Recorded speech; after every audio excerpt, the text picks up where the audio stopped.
Всем привет, дорогие друзья! С вами Кирилл Орешкин и передача «Легкие танки недели». Это почти как лучший реплей недели, только про ЛТ. Просто так получилось, что светляки нового поколения уже на общем тесте успели себя отлично проявить, и потому мы решили показать всем вам, на что же способны новые машины. Сегодня у нас подборка моментов с тремя самыми интересными новичками – Т-49, Ру-251 и ЛТТБ. От легких танков в первую очередь ждут своевременный и стабильный свет. А обнаружить в чистом поле в самом начале боя целый маус все равно, что клад найти. Неповоротливый тяж быстро спрятаться не может, и классическая связка ЛТ-арта работают безотказно. Хотя в нашем случае и сами светляки могут наказать махину, орудия и верткость позволяют. Так и остается дымиться огромный памятник немецкой фантазии, никуда не доехав. Т-49, правда, не совсем впечатляюще отстрелялся, но стрельба в лоб маусом – не его профиль. Американцу главное – правильная позиция и удачный момент. Переходим на рудники.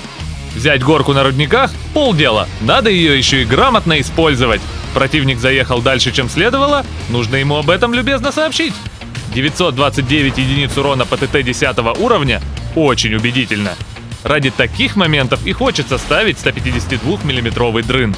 Конечно, иногда бывает и по-другому, как здесь. Нет, круг сведения не завис, просто он как бы сильно за экраном.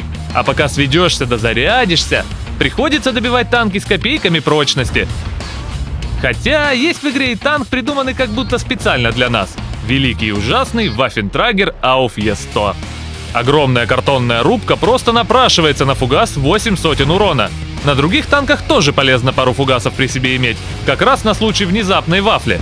С ними и обычные орудия ЛТ начинают выдавать очень солидный урон. Ру-251 вообще на редкость хороший стрелок. Можно и по чужому засвету со второй линии поработать. Точность, сведение и скорострельность позволяют. А рекордная максимальная скорость 80 км в час позволяет в случае чего быстро подтянуться в гущу сражения. А уж как зарабатывать серебро, стрельбой или разведкой, решать вам. Просто помните, что для любителей совсем уж активного света в игре появился ЛТТБ. Грамотный осторожный игрок и на советском светляке особо подставляться не станет. Будет аккуратно подсвечивать, выманивать и отвлекать противника, пока вся команда набивает ему серебро. Только вот иногда на ЛТТБ ну никак не получается сыграть осторожно. Слишком уж он напоминает мой любимый Т-52. Он просто создан, чтобы влетать на полном ходу в какой-нибудь лес, светить всех, кто там есть, и совершенно нереальными маневрами выживать в куче противников.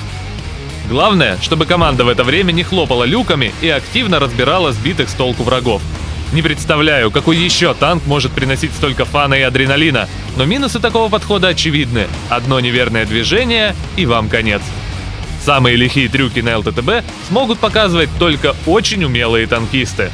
Вот и получилось, что все три танка могут отлично выполнять роль простого, не очень активного светляка, чем обычно в рандоме ЛТ и занимаются. Но вместе с тем, каждая машина может использоваться и в своей уникальной для ЛТ роли. Она уже не так проста, но намного интереснее. И если есть в игре танки, которые могут любой бой сделать по-настоящему бодрым рубиловым, то это они. Ну и на этом у меня все. Всем спасибо, всем пока!